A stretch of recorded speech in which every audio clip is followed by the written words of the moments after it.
I thought it would be easier by now. My baby's 8 months old and I still can't seem to get organized or get him on a schedule. Believe it or not, being at work was easier than this.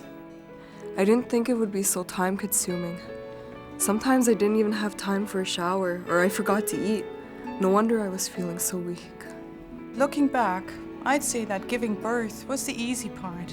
Looking after baby 24/7 with no support, that is the hard part. Pregnancy is an exciting time. You're waiting for the day when a little one will be added to your life and family. But adjusting to life with a new baby is not always easy, and it is not always fun. There are sleepless nights, endless feedings, crying, spit-ups, and nobody asks you how you feel. You may not know what to do or who to turn to. It can be confusing and lonely, especially if you don't feel the way you were expecting to. I think a lot of moms think that when you have a child, suddenly you have a friend. But I think that's pretty unrealistic. I didn't realize how much of a change in my life it would have been. It was a lot of work. When Heather was pregnant with Joshua, I thought life would be taking him out to play soccer when he can walk. That was my idea of what things would be like. As soon as he was out of me, I started to cry. And, of course, everyone thinks it's because of the joy. And I suddenly felt so empty.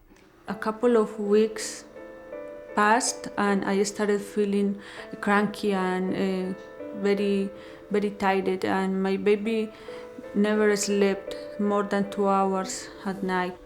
I had just 2 or 3 friends, and they said that I should be just happy and not complaining all the time.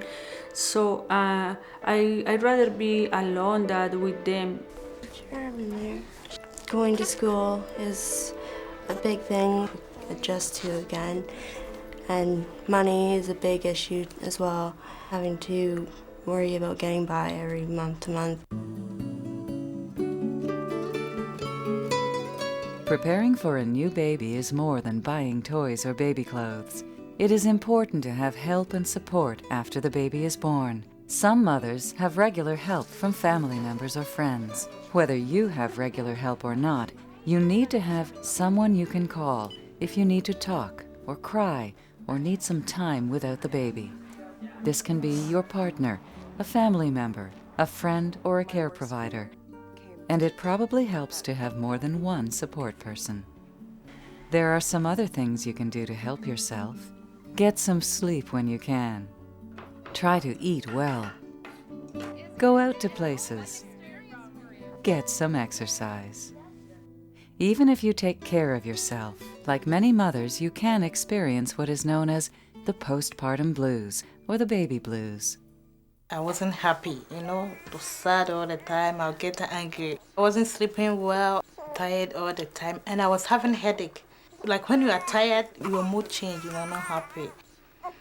And anything, I start to cry. It was unusual for me, to cry. These feelings usually go away in a few days, or at the most in 2 weeks' time. Sometimes the postpartum blues won't go away, or they come back. That is not your fault. You are not the only mother that this happens to. Almost 15% of new mothers develop postpartum depression or other postpartum mood disorders within a year after delivering their baby. You may not feel your usual self, even several months after your baby is born. These feelings can include depression, guilt, shame, anger, and anxiety. You may also find a change in your eating and sleeping habits, and you may not enjoy doing the things that you used to like. If you have felt like this for more than 2 weeks, talk to your healthcare provider. Remember, there is help. I started realizing something was really wrong when I couldn't feel anything. There was no color at all in my life. If you looked around the room or looked outside, and it was beautiful springtime we had then, everything was gray. I had no appetite. I didn't care about how I looked or felt. I didn't care about having a shower. None of that stuff mattered. When I realized she was going through this, I pretty much felt helpless. As I used to say, it's just the blues, it's just the blues. But 8 months, 16 months later, when I'm still feeling the same way, there was definitely something going on. It's a mess, I can't help it. I would get so irritable all the time and get angry about the littlest, most trivial things. I would worry about stuff. I had some anxiety. I was very protective of Joshua. I didn't let anyone look after him, not even Carl, alone until he was a year old. Back as soon as I can. Do you really have to go? When I went home, Dale had to go right back to work. He dropped me off at home, I remember, and he left. And I was home with this baby who was sleeping. And I thought, well, I'm supposed to sleep now, and I couldn't. I had this fear of sleeping through the baby's crying, or, the baby would stop breathing. The non-bonding with Tyler really did surprise me. I would smile and hold him and play with him, but I didn't really feel it. I didn't understand the depression part of it. I thought it was, anxiety from having a newborn, me not having the income I should because I started a new business, being tired because, she was up a lot with Tyler. In my home, Ghana, it's very different when we have babies, because you get, if you're not your mom alone, all the community, everybody will come and help you. They will come and visit you all the time. You don't feel lonely. I couldn't get out when my baby was born, and I felt, oh my God, like in a jail. In a jail, because I couldn't get out. And my baby just crying, and I wanted to go out, to meet someone, to get out of that jail, but I couldn't. It was winter. I started feeling anxious, depressed, lonely. I wanted to have family or friends or someone just to hold the baby while he was crying. He used to cry very much. I didn't know why. The numbness was probably one of the worst parts, because I thought, if I can't feel anything, there's no reason to exist. And when those thoughts started coming, I knew I had to start looking for either a way out or some help. And I didn't know where to find help. As a professional, I think that it's really difficult to ask for help when I needed help. I was too embarrassed, too ashamed. I thought I shouldn't feel this way. I should be able to cope. I should be able to be strong. And when you have a new baby, you can't always do that. I couldn't look for help because I didn't speak much English. I didn't feel comfortable picking up the phone to call. And I don't know how to use the phone book. I didn't know where to call or whom to call. I'm sorry. A girlfriend of mine, my best girlfriend, she came by one day and said, "You're coming with me. We're going to West Mount. We're going to the Well Baby Clinic there." I went to the group every week, and nobody once said they felt the way I did. So I honestly felt that I was the only one. I mean, I thought, they're just going to call Children's Aid and take this baby right away from me, because, what kind of woman doesn't love their child? Many mothers don't like to admit they feel depressed or anxious. They fear people will think they cannot cope and cannot be good mothers. They also worry that they will be considered mentally ill. Often, family and friends don't help by saying, "How can you be sad when you have a lovely baby?" Or, "Just snap out of it. Stop feeling sorry for yourself." Remember, this is not your fault. You cannot change the way you feel all by yourself. Speak with your healthcare provider about your feelings. This person could be your doctor, a nurse practitioner, or a midwife. It could also be a public health nurse, a family home visitor, a lactation consultant. Your healthcare provider will help you find the treatment that is right for you. It may be a support group, counseling, medication, or a combination of these. Your care provider can usually find a way that will allow you to continue breastfeeding safely.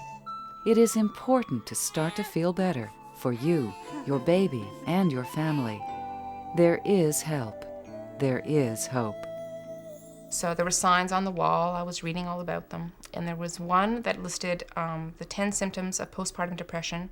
And I was reading them. I couldn't breathe. I had every single symptom, every one. But soon as I read what I was feeling, I suddenly felt a little bit of hope. When we went home that day, right away I called the infant line, which was listed on the poster.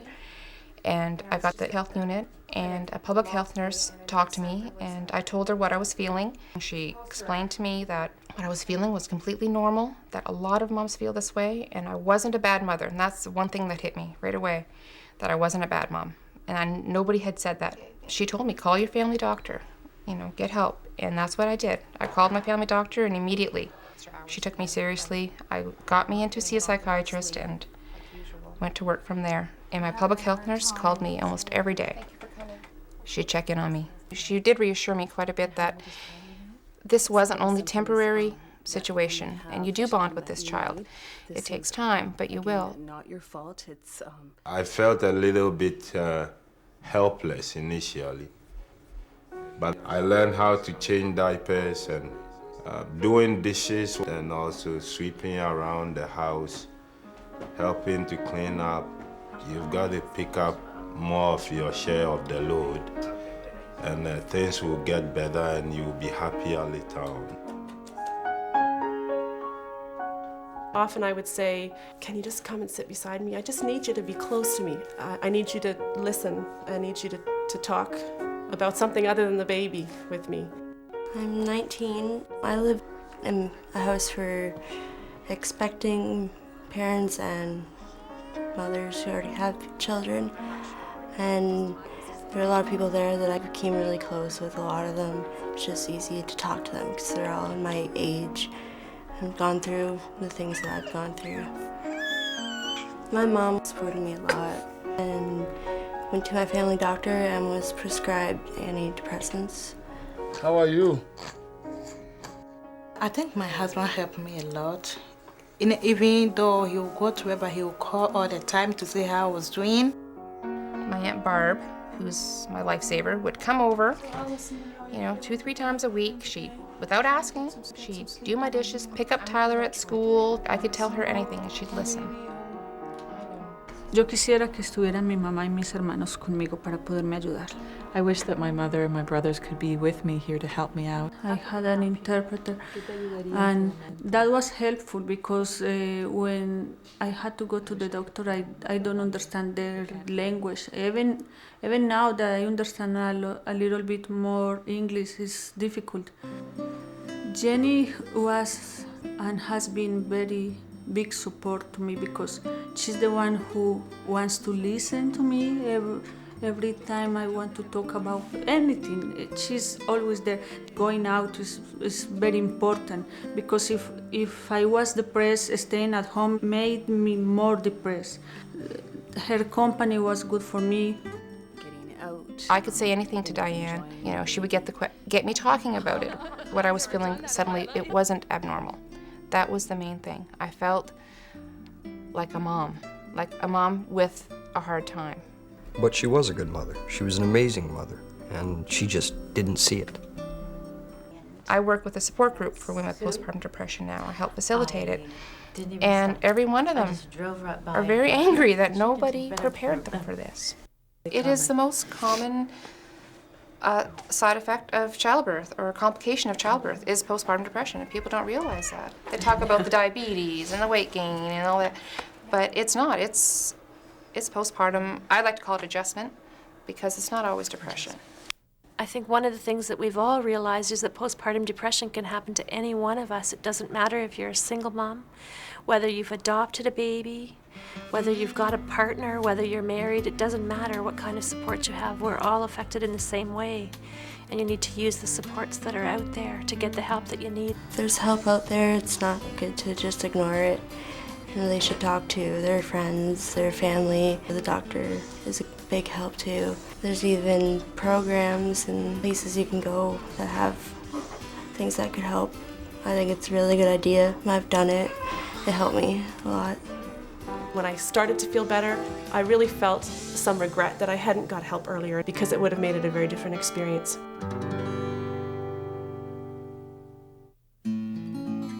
Some women are more likely to get postpartum mood disorders. You are more at risk if you have been depressed or anxious during your pregnancy, have had depression or other mood disorders before, have family members with mood disorders, have had a recent stressful life event such as a move or a loss in the family, have little social support, or are having relationship difficulties with close family members. Most women recover. Getting the treatment and support that is right for you will help make your recovery faster and easier. Your family may also need some help and understanding so they can continue to support your recovery. Life with a baby may not always be what you expected, but remember, you are not alone. There is help. There is hope. Yesterday, Mommy said that she's never won a medal or a trophy or whatever.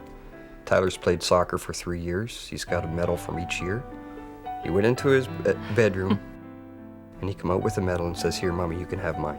And that's what he's like. He's a very giving, sensitive, amazing child. He surprises me every day. And he says he'll love me forever.